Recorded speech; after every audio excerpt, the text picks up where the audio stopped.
In the mid-15th century, Transylvania was a land fractured by rival lords, Ottoman incursions, and the decaying grip of foreign influence. Amid this turmoil rose a man who would define cruelty as governance and terror as stability. His name was Vlad III, later known as Vlad Țepeș, the Impaler. Born in 1431 in Sighișoara, Vlad was the second son of Vlad Țepeș, a knight of the Order of the Dragon. The order had been established to defend Christianity against the advancing Ottoman Empire. From his father, Vlad inherited not only the title, but also a rigid belief in authority through fear. His youth, however, was marked by betrayal and imprisonment, experiences that hardened his perception of loyalty and power. As a child, Vlad was held hostage by the Ottomans alongside his younger brother, Radu. Their father had offered them as guarantees of his allegiance. During these years, Vlad observed the empire's methods of punishment and discipline. He learned how terror could maintain obedience without constant warfare. The Ottomans' use of impalement as public execution would later serve as his most infamous tool. After years in captivity, Vlad returned to his homeland during a period of intense instability. Wallachia, caught between Hungarian and Ottoman ambitions, suffered from political chaos. Nobles changed sides frequently, and the common people endured raids, corruption, and famine. Vlad saw the divided land as both a challenge and an opportunity to impose order through absolute control.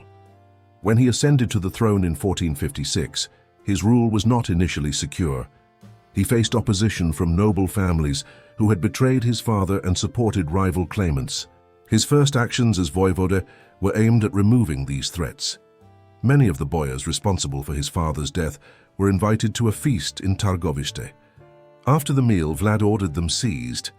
The younger nobles were forced into hard labor, constructing his fortress at Poenari, while the elders were executed. This event marked the beginning of Vlad's reign of calculated brutality. He considered fear the most effective political instrument. By punishing betrayal with gruesome precision, he established a reputation that spread far beyond Wallachia's borders. His justice was consistent, if merciless. Thieves, traitors, and corrupt officials met the same fate regardless of rank. Under Vlad's rule, the roads became safer. Travelers reported that gold coins could be left unguarded without being stolen. His laws were rigid and punishments were public. This combination of strict order and spectacle created a sense of grim stability in a region long accustomed to chaos. For his supporters, Vlad was a defender of justice. For his enemies, he was a ruler of terror. Vlad's political strategy relied on independence from foreign powers. He refused to become a vassal of the Ottoman Sultan and resisted Hungarian manipulation. His efforts to maintain autonomy led to numerous conflicts with both empires. His court became a symbol of resistance, and his image as a national protector began to form even as his cruelty grew. The voivode's relationship with religion also shaped his governance. He presented himself as a Christian prince, safeguarding Europe's eastern frontier from Islamic expansion. Yet his understanding of faith was inseparable from authority. Churches received protection under his rule, but clergy who abused their influence faced the same severe punishments as secular officials. To Vlad, divine order and political order were one and the same. The population, accustomed to anarchy and exploitation, adapted to his methods. Farmers and merchants benefited from the new security, though they lived under constant fear of punishment. In a paradoxical sense, peace in Wallachia rested upon the certainty of pain. The more his enemies whispered of his cruelty, the more loyal his subjects became. Foreign chroniclers began recording tales of his governance. Saxon merchants from Transylvanian cities, angered by trade restrictions, spread exaggerated accounts of his atrocities. German pamphlets described him as a monster who feasted among corpses. These writings, while often distorted, contributed to his emerging legend in Western Europe. Yet behind these accounts lay the reality of a ruler who considered horror a political tool rather than personal indulgence. Within his court, Vlad demanded strict loyalty. Officers and soldiers were rewarded for discipline and punished for negligence. His military campaigns against Ottoman incursions were marked by strategic ruthlessness. Villages suspected of harboring spies were burned, and their inhabitants executed. His intent was not merely revenge but deterrence. He understood that sustained fear could weaken even the strongest army. Diplomatically, Vlad maintained a delicate balance. He corresponded with King Matthias Corvinus of Hungary, seeking support while asserting independence. His letters reveal a leader conscious of his image, describing his actions as necessary to protect Christianity and order. Behind these formal words, however, lay the same philosophy that governed his domestic rule: authority must be absolute, or it collapses. By the late 1450s, Vlad had consolidated his control. The noble rebellions were crushed, trade routes reopened, and Ottoman envoys viewed him with suspicion and respect. Yet peace in Wallachia was uneasy, held together by the constant presence of terror. Even his allies hesitated to approach him without caution. His reputation had become his greatest weapon and his most enduring curse. As his reign continued, the image of Vlad the ruler transformed into Vlad the enforcer of punishment. Stories of his executions spread like wildfire. Foreign emissaries reported villages filled with wooden stakes bearing the bodies of criminals and invaders. While many accounts were embellished, the message they carried was unmistakable. In Wallachia, justice was measured in suffering. This calculated cruelty earned him both stability and isolation. Within his borders, order prevailed.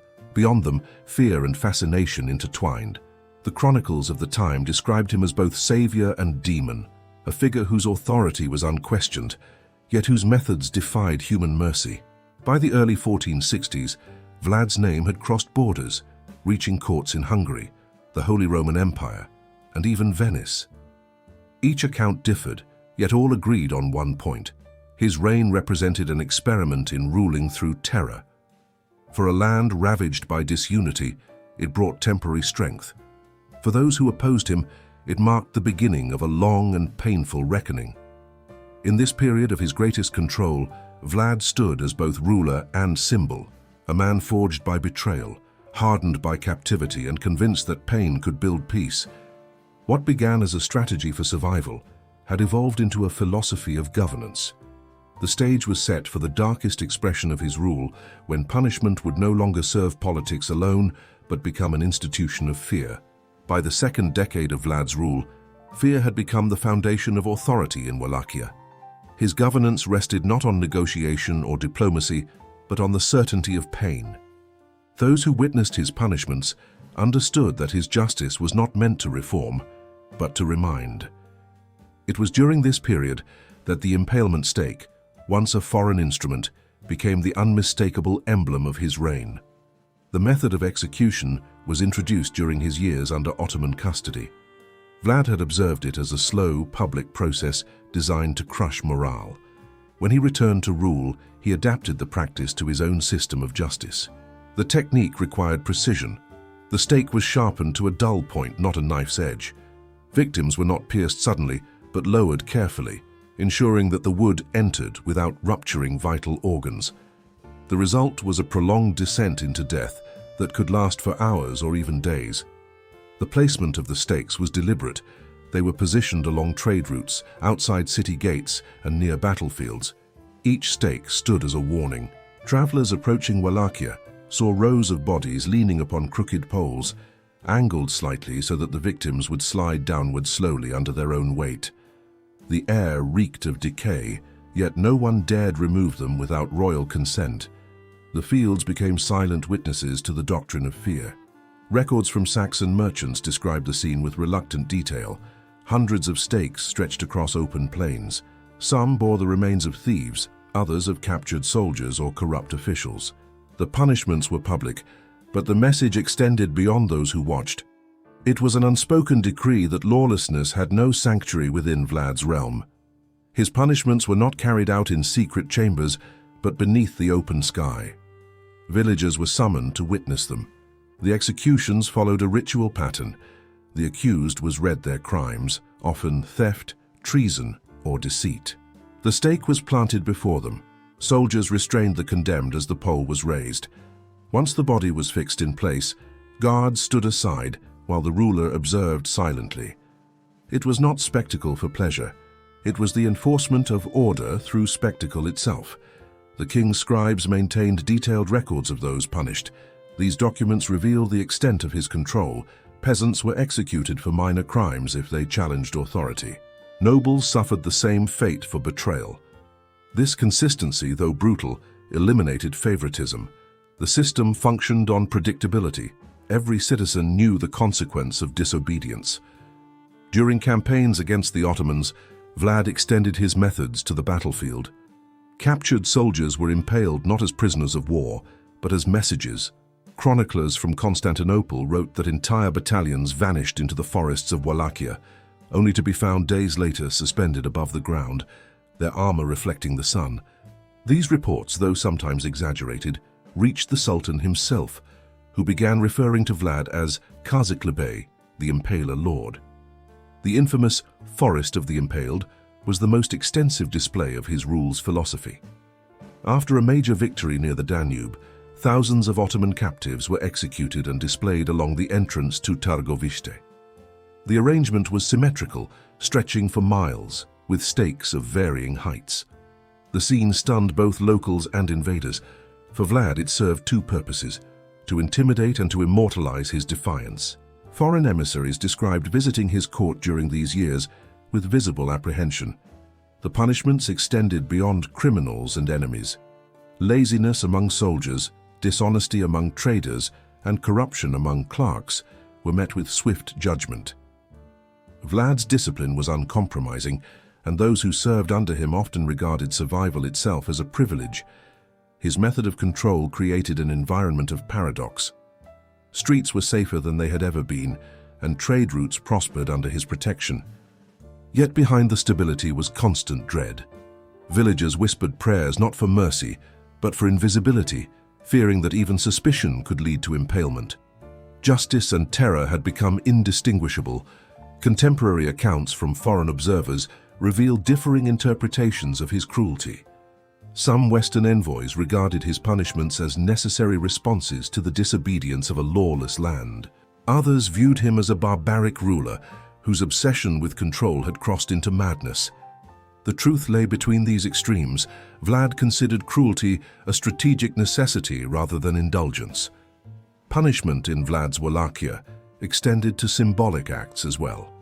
He imposed moral regulations to shape social behavior. Adulterers were executed publicly. Liars and false witnesses met similar fates.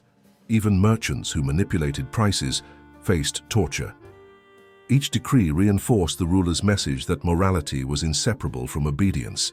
His understanding of governance blurred the line between political stability and human suffering. He believed that a ruler's duty was to maintain divine order through fear of consequence. When questioned by foreign dignitaries about his cruelty, he responded with logic rather than anger. To Vlad, mercy without discipline was weakness.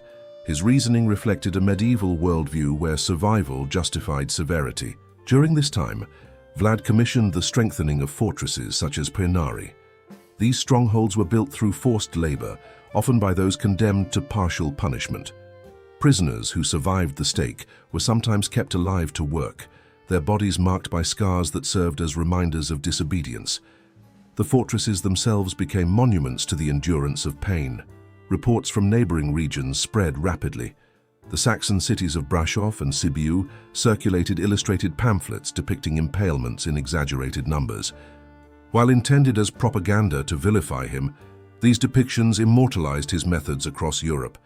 He became a figure of fascination, not only as a ruler, but as a representation of state-sanctioned terror.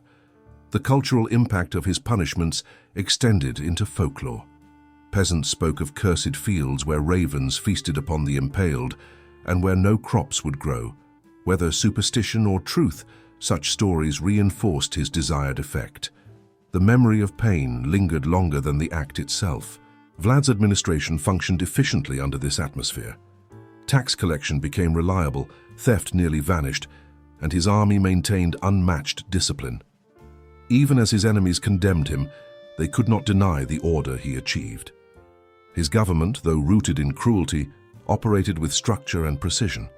Yet beneath this system of stability lay the first signs of isolation.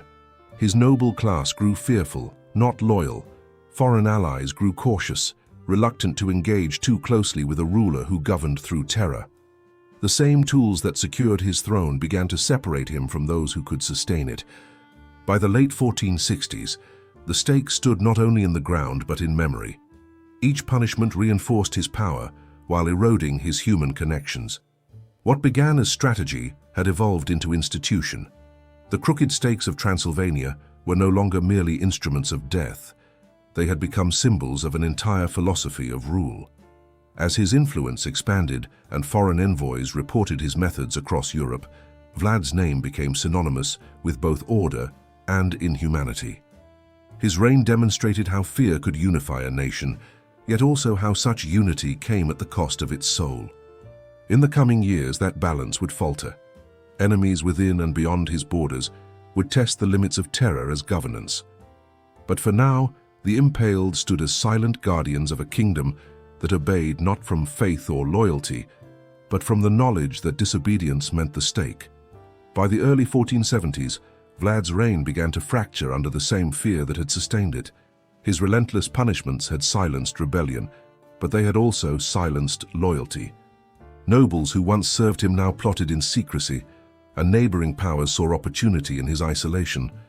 The same terror that kept his borders secure now turned inward, consuming the foundation of his rule. The first signs of collapse came from within the court. Advisors disappeared without explanation. Soldiers questioned orders whispered in the dark. Even the peasants, once grateful for safety, began to flee into the forests. Rumors spread that the king had become paranoid, seeing betrayal in every glance. Those accused of disloyalty were impaled without trial. The crooked stakes that had once stood as warnings now multiplied across Wallachia, marking the land as a graveyard of obedience. His alliance with Hungary deteriorated when King Matthias Corvinus withdrew support, accusing Vlad of cruelty beyond reason. Hungarian envoys described him as unfit to rule, a man ruled by vengeance rather than law. Without foreign backing, his army weakened. Meanwhile, the Ottomans prepared to strike.